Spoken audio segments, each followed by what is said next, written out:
ये खबर महाराष्ट्र से है, जहां पर अहिल्यानगर जिले के शेवगांव तहसील के सुकली निवासी सीताबाई भीमसेन भंवर ने 8 वर्ष पहले समूह संख्या 57 में 2 एकड़ जमीन खरीदी थी। तब से खेतों तक जाने के लिए कोई वैकल्पिक रास्ता नहीं है, बल्कि खेतों में फसलों को खाद देने के लिए किसी मेड़ से खाद अपने कंधों पर ढोकर उन्हें लानी पड़ती है। चूंकि बैलगाड़ी तक जाने के लिए कोई सड़क नहीं है, इसलिए पिछले 8 वर्षों से उनके परिवार को कई कठिनाइयों का सामना करना पड़ रहा है। महोदय, कृपया उन्हें समूह संख्या 57 में बैलगाड़ी के लिए पर्याप्त चौड़ी सड़क उपलब्ध कराए। ऐसा निवेदन शेवगांव के तहसीलदार को देकर उन्होंने रास्ते की मांग की है। संवाददाता जयप्रकाश बागड़ी की रिपोर्ट।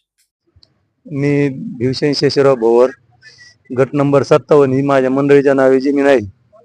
ती क्षेत्रात मला गेले 8 वर्षापासून मला शेतात येण्या जाण्यासाठी रस्ता बिलकुलच कसलाच रस्ता नाही। पूर्ण शेती करताना डोक्यावर करावं लागते ये जा करण्यासाठी, तरी मला शासनाने लवकरात लवकर मला रस्ता द्यावा। नमस्कार, लहू भीमराव भंवर, सुकळी, तालुका शेवगाव, जिल्हा अहिल्यानगर।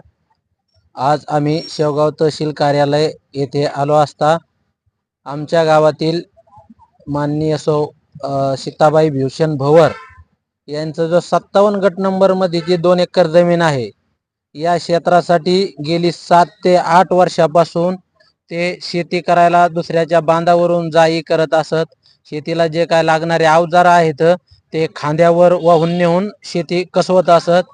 त्यानंतर झालेलं जे काय उत्पन्न आहे ते भी खांद्यावर घेऊन यायची वारी येत असत। खरोखर शासनाचा रोज वेगवेगळ्या प्रकारे जी.आर. निघतात।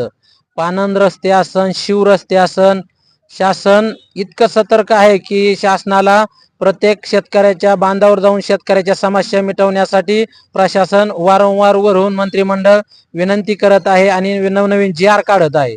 तर खरोखर ह्या माध्यमातून आज आकाश दाढदे साहेब तहसीलदार शेवगाव यांच्याशी चर्चा केली व साहेबांना एक अर्ज दिलेला आहे आणि मला विनंती आहे की साहेब निश्चितच जो शेतकऱ्यावर अन्याय झालेला आहे, जो शेतीला रस्ता नाहीये, तो शेतकऱ्यासाठी रस्ता खुला करून देतील अशी अपेक्षा मी व्यक्त करतो। जय हिंद, जय महाराष्ट्र।